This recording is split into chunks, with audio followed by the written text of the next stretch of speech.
যোৱা কেইবাদিনো ধৰি NRCৰ নামত অসমৰ বিশেষ এক শ্ৰেণীৰ লোকক অযথা হাৰাশাস্তিৰ সন্মুখীন হৈ অহা বুলি আমছুৱে দাবী কৰে। এনেকুৱা হাৰাশাস্তিৰ বাবে নামনিৰ পৰা উজনি অসমৰ চুকে কোণে গৈ নিজৰ ভাৰতীয় নাগৰিক হোৱাৰ প্ৰমাণ দিবলৈ গৈ বহুতেই পথ দুৰ্ঘটনাত মৃত্যুক আঁকোৱালি ল'ব লগা হৈছে।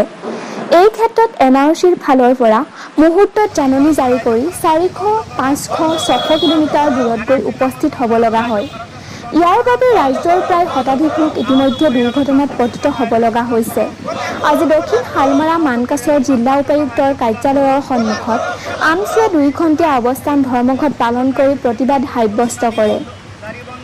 প্ৰতিবাদৰ শেষত জিলা উপায়ুক্তৰ জৰিয়তে কেন্দ্ৰীয় গৃহমন্ত্ৰীলৈ এখন স্মাৰক পত্ৰ প্ৰদান কৰে। দক্ষিণ শালমাৰা মানকাছৰ জিলা আমছুৰ সভাপতি মাইদুল ইছলাম সৰকাৰে সাংবাদিকৰ আগত এনেদৰে মন্তব্য কৰে। দিনৰ 10 বজাৰ পৰা 12 বজালৈ আজি অসমত NRCৰ ৰিভেলিউশ্যন নামত অসমৰ সংখ্যালঘু ৰাইজৰ ওপৰত যেনেদৰে হাৰাশাস্তি চলি আছে, এই হাৰাশাস্তি সোনকালে বন্ধ কৰিব লাগে। আৰু আমাৰ এই কাৰ্যসূচী দক্ষিণ শালমাৰা মানকাছৰ জিলা আমছুৰ লগতে গোটেই অসমত যিমান কেইখন জিলা আছে প্ৰত্যেক জিলাত আমি 2 ঘণ্টীয়া অৱস্থান ধৰ্মঘটৰ কাৰ্যসূচী হাতত লৈছোঁ। আৰু আমি আজি এখন জিলা প্ৰক্টৰ জৰিয়তে আমি এখন মেমৰেণ্ডাম দিম। আৰু এই মেমৰেণ্ডামত বহুকেইটা দাবী সন্নিৱিষ্ট কৰা আছে।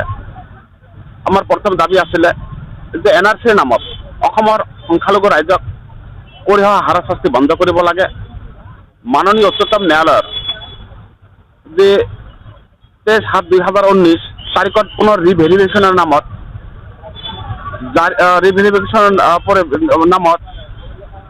কৰিব লগা ৰিভেলিউশ্যন কৰিব নালাগে বুলি কৰা দাবী NRC অন্তিম পৰ্যায়ৰ ৰিভেলিউশ্যনৰ নামত অসমৰ সংখ্যালঘুক হাৰাশাস্তি বন্ধ কৰিব লাগে। 300-400 কিলোমিটাৰ দূৰত মানে NRCৰ যি শুনানি, এই শুনানি বন্ধ কৰিব লাগে আৰু নিকটতম অঞ্চলত এই শুনানিৰ ব্যৱস্থা কৰিব লাগে। NRC শুনানিলৈ যোৱাৰ পাছত পথ দুৰ্ঘটনাৰ সময়ত নিহত হোৱা ব্যক্তিসকললৈ 10 লাখ টকা আৰ্থিক সাহায্য আৰু আহত হোৱা ব্যক্তিসকললৈ 5 লাখ টকাৰ আৰ্থিক সাহায্যৰ লগতে বিনামূলীয়াকৈ চিকিৎসা সেৱাৰ ব্যৱস্থা কৰিব লাগে।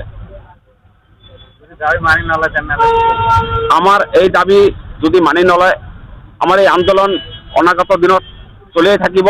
যিমান দিন এই আমাৰ দাবী মানি নলয়, আমাৰ দাবী চলি থাকিব। আৰু আমাৰ এই যি কাৰ্যসূচী আমি ৰূপায়ণ কৰিয়ে থাকিম।